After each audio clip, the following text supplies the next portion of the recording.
ఇంకోటి యెహోవాకి రూపం చేసుకోవద్దు అంటానికి బహుశా నాకు అనిపించిన కారణం ఏంటంటే, ఈ కలిపురుషుడు భూమి మీదకి వచ్చినప్పుడు ఎలా వచ్చాడు అంటే, కలి ఎడమ చేత్తో తన గుహ్యాంగమును అనగా పురుషాంగమును ధరించి, అలాగే కుడి చేత్తో తన జిహ్వను అంటే నాలికను పట్టుకుంటూ ఈ భూమి మీదకి వచ్చాడు.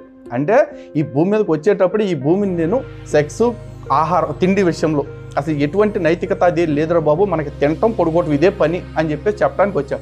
ఇప్పుడు యెహోవా ఒకళ్ళు కలిపురుషుడే అయ్యి ఉంటే కనుక, మోషేకి ఆ దర్శనమే అయ్యి ఉంటే, ఒక చేత్తో ఇది పట్టుకున్నట్టుగా విగ్రహం చేస్తే దరిద్రంగా ఉంటుంది కాబట్టి అసలు విగ్రహమే చేయొద్దు అని చెప్పాడేమో అని నాకు అనిపిస్తుంది. లలిత్ కుమార్ గారు చెప్పినటువంటి ఒక వాదనతో నేను ఏకీభవిస్తూ మాట్లాడితే ఎందుకు విగ్రహారాధన వద్దు అని ఈ యొక్క ఎడారి మాతాలు అంటాయి.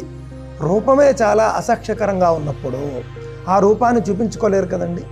ఇందాక కలిపురుషుడి యొక్క రూపం ఆయన చెప్పారు, అందులోని కుక్క మొహము అనేటటువంటిది కూడా ఉండాలి. నాకు తెలిసి ఆయన యొక్క ముఖం కాకి పొట్ట, నల్లని ముఖము, వేలాడు నాలిక కలిగి ఉన్నారు. ఆయన కొంచెం మరింత ఘోరమైనటువంటి రూపంతో ఉంటాడు, చాలా భయంకరంగా ఉంటాడు. వేలాడేటటువంటి నాలిక, ఈ విధంగా ఒక చేతిలో గుహ్యాంగము, నల్లటి కాటుకలాగా చాలా నల్లగా ఉంటాడు. ఈ విధంగా కొంచెం ఆయన ఘోరమైనటువంటి రూపంతో ఉంటాడు అని మనకు కనిపిస్తుంది.